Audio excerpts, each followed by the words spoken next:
Hello, my name is Isa Avendaño. I'm running Finca Soleil in Costa Rica and I welcome you to my video.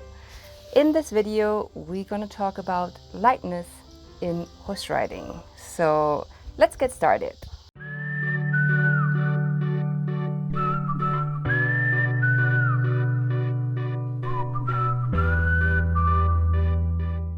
Now, generally when we think of lightness in riding, it will always be a combination of lightness and balance. If things get hard, there is no balance. Balance and lightness are absolutely chained together.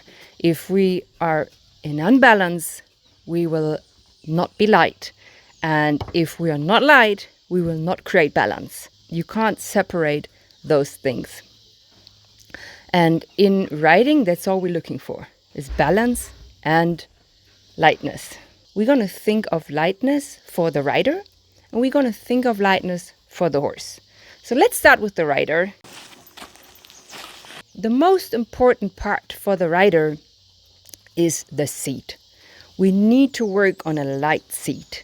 And a light seat means that our body is upright, we're in a light up position and we carry ourselves. I see a lot of riders that kind of like hang on the horse, and you will feel double as heavy for your horse just by not carrying your upright body. So it's important as the rider to keep a balanced seat, an upright seat, a lifted shoulder, but also a soft and subtle hip. Let's talk about the rider's aids. Rider's aids need to be light. First, what's the definition of an aid? The aid is there to help the horse to get back to balance or to find balance. Aids can be in all different spheres. We have our weight aids, we have our rein aids, we have our leg aids, we have our whip aids. So there is all different aids. But the aids should always have the purpose to find balance in the ride and to help the horse to balance. So aids need to be light and soft. If we are harsh on the horse needs to protect his body. Our rein aids, they need to be like a breathing. They'll have to always give and take. So we take the rein, but we give it back. Now, the most important part to receive lightness when riding is really our mind.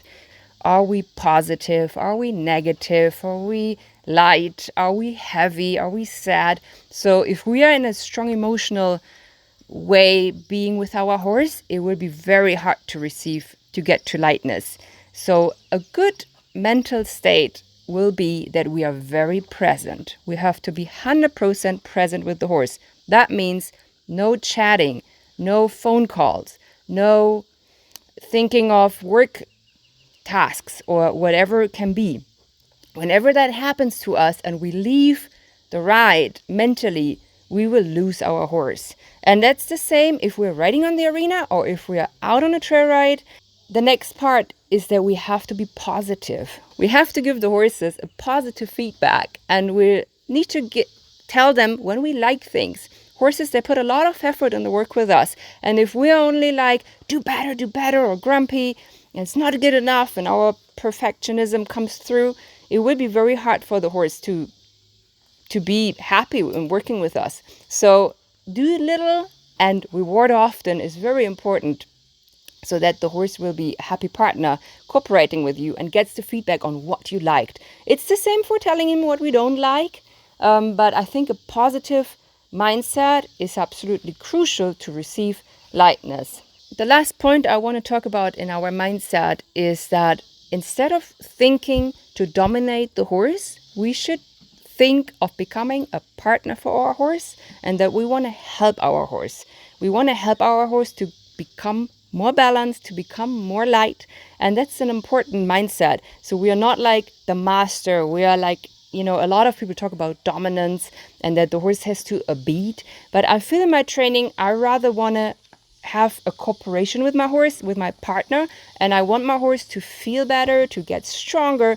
So it's more about communication and maybe seeing myself as like the personal trainer of my horse rather than somebody who dominates him. Let's talk about the lightness for the horse. Now, obviously this goes together, but I wanted to pick up a few points that are important for the horse to find lightness with the rider. So one thing is that we need to slow down. A horse that can respond light to aids, that can be on a light rein aid, it needs to be ridden in a slow and controlled pace. This doesn't mean it's sleepy. It's an energetic and slow pace. There's a big difference in that. If our horse gets speedy, probably means it has lost balance, and then we will probably need a lot of force, the contrary of lightness, to bring the horse back to its 4 feet. Another important thing for the horse to become more light is that we need to soften his muscles.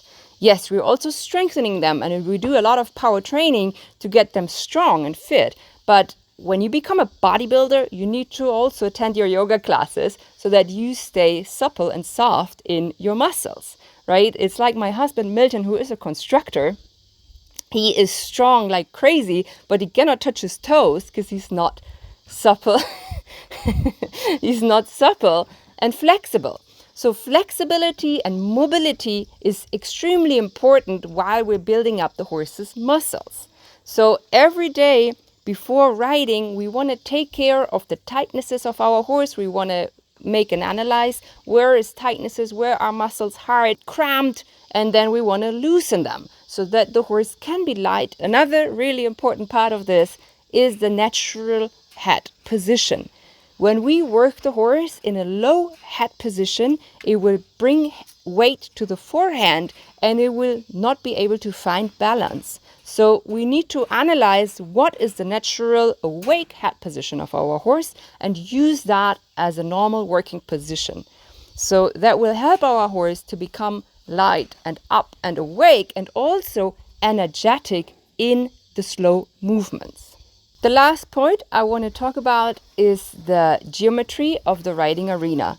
To find lightness and balance, we'll need to make sure that we know where we are heading, what's the line we are on. The horse can balance really great when it knows the line we're on. And when we're losing the line, it will cause the horse to lose balance and become heavy. In a riding arena, what's in rectangle, we have corners, 90 degrees corners, and those are our first and most important training tool.